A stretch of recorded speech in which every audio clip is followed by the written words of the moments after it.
Hello, ladies and gentlemen, 'tis I, Michael A. Grimm, aka the Multi-Voice. I have many voices, but one opinion. And today, like I said, that would be the last me talking about Doctor Who, but, since it's something science fiction, I just like to wear my Doctor Who outfit. Always like to be the Time Lord. And this time, there is a certain science fiction show that I did enjoy ever since I found it on Tubi. And believe it or not, it is one of Gary Anderson's series. Now, for those of you who don't know who Gary Anderson is, Gary Anderson, he was a British creator, filmmaker. He made tons of TV shows, mostly science fiction ones. I mean, he made Thunderbirds and and Captain Scarlet, and he also did live action ones like Space 1999 and UFO.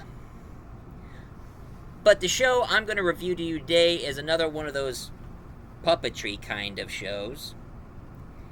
And this one was made back in 1962 called Fireball. Well, actually, Fireball XL5. And how the whole show goes, the series takes place in 2062. And you have this space captain who's supposed to be like some kind of space ranger or something. He goes by the name of Captain Steven Zodiac. Voiced by Paul Maxwell. And journey along with him is this female medical doctor who goes by the name of Dr. Venus, who is voiced by Gary's wife, Sylvia Anderson. And they also get help by a very smart scientist named Professor Matthew Maddock, voiced by Steve Graham. And they also have this robot who goes by the name of Robert the Robot, who, believe it or not, is voiced by Gary Anderson himself. Gee, he doesn't play the hero, he plays a robot? And of course they also have an alien on their ship who acts more like a child. He has a personality of a little kid. He goes by the name of Zuni de Lezun, who is also voiced by David Graham.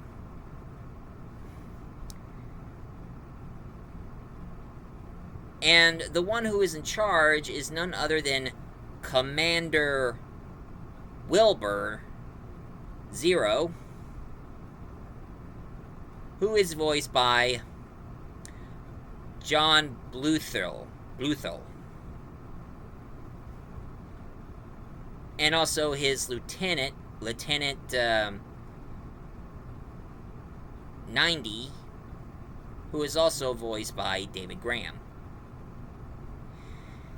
Now, the show itself only lasted for like one season, so it didn't last long, but it was a pretty interesting show, and I know that the show itself was gamer towards kids. But it was a pretty interesting puppetry, science fiction, space theme series, along with all the other works that Gary Anderson created.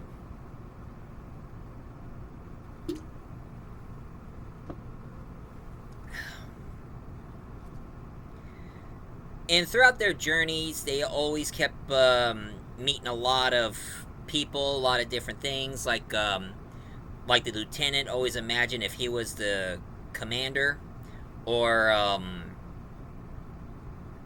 there's a mad scientist who controls the robot, and they try to control Robert to rebel against his friends.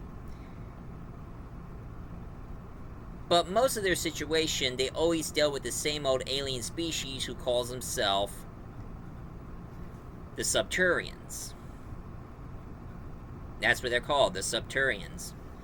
Or they come across their ongoing villain throughout the series, Boris and Gribsheba.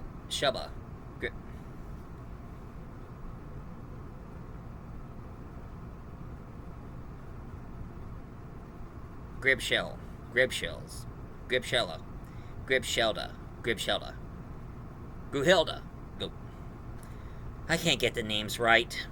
But those people are space spies. They like to spy in their technology, spy on their mission, and try to thwart them. And they always get it at the end. And of course they dealt with space pirates. All in all, it is a pretty entertaining series nonetheless. And you have to admit that some of their puppetry is pretty remarkable. And of course, one thing I thought would be pretty neat, I would like to have from Fireball XL5, is I like to have one of their puppets of Steve Zodiac. Marionette puppets they had. But of course, after the show have ended years and years ago, I've been noticing there's another YouTuber. A YouTuber who goes by the name of Harborside Press LLC. One thing it's pretty neat what they've been doing is they take those puppetry series of Fireball XL5 and turn it into an animated series, which I am really impressed with what they've done. You know, I would like to meet those people. Maybe they might help me turn my audios into animated series. And not only they take Fireball, they also took another sci-fi series that Gary Anderson created, Space Patrol. Another puppet animation series. And sorry folks that this is going to be short. It was a short, the series only lasted for one season, and there's not much for me to talk about in that series. So, right now, this is my review for the day. By the way, I've been thinking, folks, I also found Scream of the Shaka, and I think I'm going to be talking about... I know I said that was the last of my Doctor Who, but my next review is going to be the long stretch, I promise. I'm going to talk about the comedy parody of Doctor Who, and also talk about Scream of the Shaka. Because Scream of the Shaka was another series that they animated, and it was created by BBC I. So stay tuned. I'm going to be talking the last two Doctor Who episodes. Last two Doctor Who's that I briefly mentioned it in my other reviews, but this time I'm going to be delving deep and talking about it. So stay tuned, folks. And the reason why I'm talking about the parody along with the Scream of the Shaka, because they both have Richard E. Grant in them. So, for those of you who enjoyed my review of Fireball LX5, please leave a comment down below, hit like and subscribe for more, and I'm the multi-voice reviewer. I remember so I can jog your memory.